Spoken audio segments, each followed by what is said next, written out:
बिस्मिल्लाहिर्रहमानिर्रहीम। Transport of gases in human body.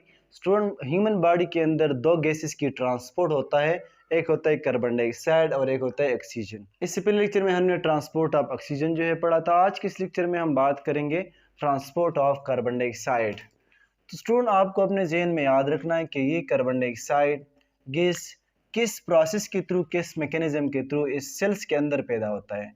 Student, let's suppose ये एक मसल सेल्स है। इस मसल सेल के अंदर क्या होता है? रिस्पायरेशन। जब रिस्पायरेशन हो जाता है तो इस सेल के अंदर एक गैस पैदा हो जाता है जिसका नाम है कार्बन डाइऑक्साइड। ये एक पॉइजनस गैस होता है। ये कार्बन डाइऑक्साइड इस मसल सेल से, इस टिश्यू से एंटर हो जाता है, डिफ्यूज हो जाता है इनटू ब्लड में, और ये ब्लड इस कार्बन डाइऑक्साइड को कैरी करता है इनटू लंग्स में, और फिर लंग्स से ही कार्बन डाइऑक्साइड हमारे बॉडी से बाहर निकलते हैं। अच्छा, तो ये कार्बन डाइऑक्साइड जब ब्लड के अंदर दाखिल हो जाता है तो ब्लड के अंदर दो ऐसे कंपोनेंट हैं जिसके थ्रू ये कार्बन डाइऑक्साइड इसकी ट्रांसपोर्टेशन होता है। इस ब्लड में एक होता है प्लाज्मा। इस प्लाज्मा के through transport of carbon dioxide होता है, और एक होता है आरबीसी। इस आरबीसी के through transport of carbon dioxide होता है। आरबीसी के थ्रू जो ट्रांसपोर्ट होता है वो दो शक्ल में होते हैं, टू फॉर्म में होता है। एक होता है in form of bicarbonate ion, और एक होता है कार्बा अमाइनो होमोग्लोबिन, हीमोग्लोबिन। इन दो फॉर्म में ही कार्बन डाइऑक्साइड आरबीसी के थ्रू ट्रांसपोर्ट होता है, और एक जो है प्लाज्मा के थ्रू डिजॉल्व फॉर्म में। अच्छा, जब ये कार्बन डाइऑक्साइड ब्लड के अंदर दाखिल हो जाता है तो कुछ कार्बन डाइऑक्साइड के मॉलिक्यूल आरबीसी के अंदर दाखिल हो जाता है। इस आरबीसी में जो वाटर मॉलिक्यूल होते हैं वो इस कार्बन डाइऑक्साइड के साथ रिएक्ट कर देता है in presence of enzyme called carbonic anhydrase enzyme. जब ये दोनों एक दूसरे के साथ मिल जाता है तो इससे एक मॉलिक्यूल पैदा हो जाता है जिसका नाम है कार्बोनिक एसिड। ये एक मॉलिक्यूल पैदा हो जाता है।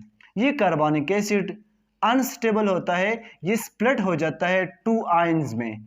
एक आयन जो है बाइकार्बोनेट का बन जाता है और एक हाइड्रोजन आयन बन जाता है। हमें पता है कि हाइड्रोजन आयन पीएच को रिड्यूस कर देता है और एसिडिटी इंक्रीज कर देता है, तो ये सेल के लिए खतरनाक है। ऑक्सी होमोग्लोबिन, यहाँ पर इस आरबीसी के अंदर ऑक्सी होमोग्लोबिन एक्ट करता है एज अ बफर। ये इस हाइड्रोजन आयन के साथ रिएक्ट कर देता है और क्या बना देता है? एक HBH+, इसको कहते हैं हेमोग्लोबिनिक एसिड, और ऑक्सीजन जो है इसको रिलीज कर देता है। ठीक है। अच्छा, अब यहां पर हाइड्रोजन आयन की बात तो खत्म हो गई। ये जो बाइकार्बोनेट आयन है यहां पर, ये इस सेल से आरबीसी से बाहर निकलते हैं प्लाज्मा में आ जाता है। ये प्लाज्मा है, इसके अंदर ये बाइकार्बोनेट आयन जो है प्लाज्मा में आ गया। यहाँ पर एक आयन की कमी आ गई इस सेल के अंदर, तो इस प्लाज्मा से क्लोरीन आयन जो है इस सेल के अंदर आ जाता है। इस प्रोसेस को कहा जाता है क्लोराइड शिफ्ट, जिसमें बाइकार्बोनेट सेल से बाहर निकलते हैं और क्लोरीन आयन सेल के अंदर आ जाता है।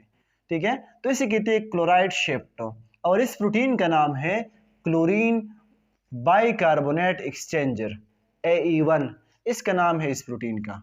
अच्छा, इसके अलावा कुछ कार्बन डाइऑक्साइड मॉलिक्यूल हीमोग्लोबिन के ग्लोबिन पार्ट के साथ अटैच हो जाता है। हमें पता है कि एक हीमोग्लोबिन में दो पार्ट्स होता है, एक होता है हीम ग्रुप और दूसरा होता है ग्लोबिन पार्ट।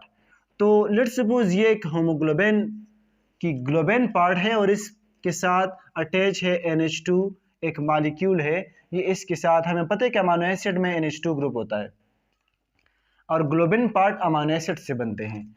तो इसके साथ जब ये कार्बन डाइऑक्साइड रिएक्ट कर देता है तो ये बना देता है HBNHCOOH, और इसका नाम है कार्बा अमाइनो होमोग्लोबिन। ये दो मॉलिक्यूल जो है ये मॉलिक्यूल बन जाता है। ठीक है, जब आरबीसी के अंदर। ठीक है। अच्छा, कुछ कार्बन डाइऑक्साइड मॉलिक्यूल जब ये प्लाज्मा में डिफ्यूज हो जाता है तो ये प्लाज्मा में भी रिएक्ट करता है वाटर के साथ। इन द एब्सेंस ऑफ, यहाँ पर भी कार्बन डाइऑक्साइड ने वाटर के साथ रिएक्ट किया था, लेकिन यहाँ पर एंजाइम था कार्बोनिक एनहाइड्रेज। इस प्लाज्मा के अंदर ये एंजाइम मौजूद नहीं होता, तो ये इन एब्सेंस ऑफ एंजाइम ये दोनों एक दूसरे के साथ मिल जाता है, लेकिन ये रिएक्शन स्लो होता है और ये रिएक्शन फास्ट होता है। तो इससे भी वही कार्बोनिक एसिड मॉलिक्यूल बन गया और ये कार्बोनिक एसिड मॉलिक्यूल जो है अगेन स्प्लिट हुआ हाइड्रोजन आयन में और बाइकार्बोनेट आयन में। तो आप लोगों को अपने जहन में याद रखना है कि ये 4 reaction, reaction number first, reaction number second, reaction number third